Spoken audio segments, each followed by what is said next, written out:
Theme parks change. Whether it is a new attraction, a replacement, or in the worst case, a removal. But every now and then, a change happens that feels strangely perfect, as if the attraction itself understands the story it was trying to tell all along. And that is exactly what is happening with the Chinese Nightingale at the Efteling. Because this isn't just a fairy tale that's being rebuilt.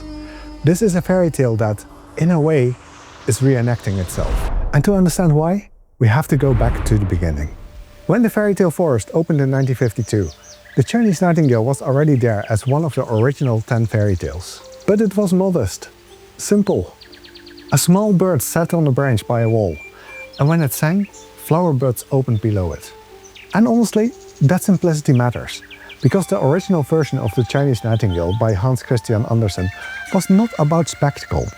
It was about a nightingale whose song was so beautiful it created wonders.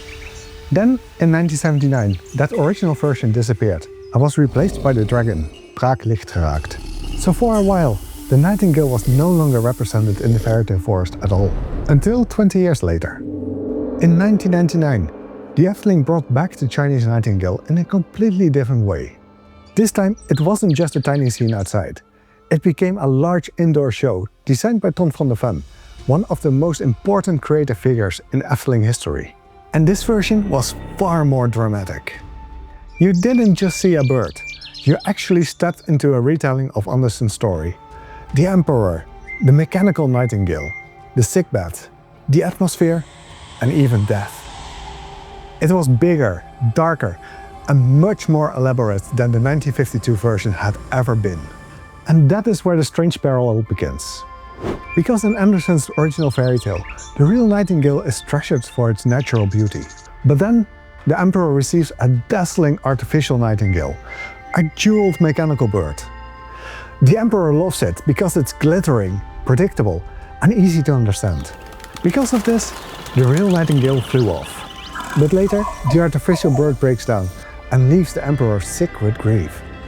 And only when the Emperor is near death does the true nightingale return, sing again, and save him.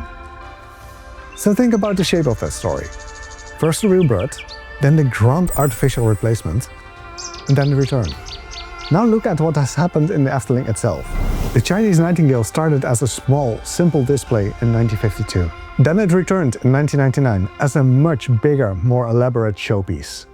And now, in 2026, the Efteling has closed that large version because the building was no longer in good condition.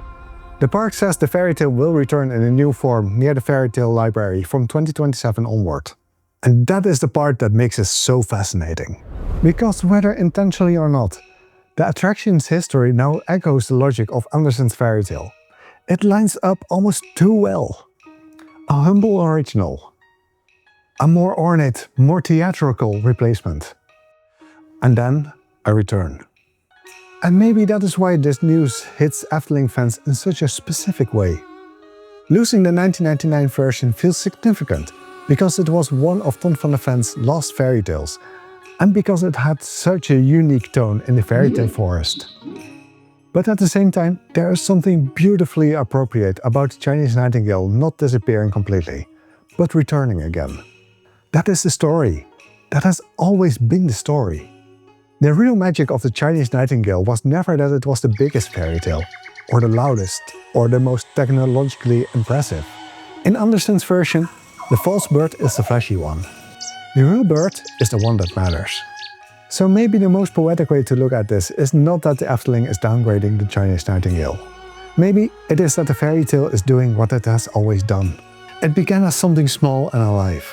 It became something grand and artificial.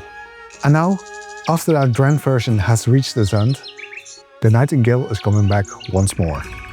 Not just as a fairy tale in the forest, but as a fairy tale whose own history has started to resemble the story it tells.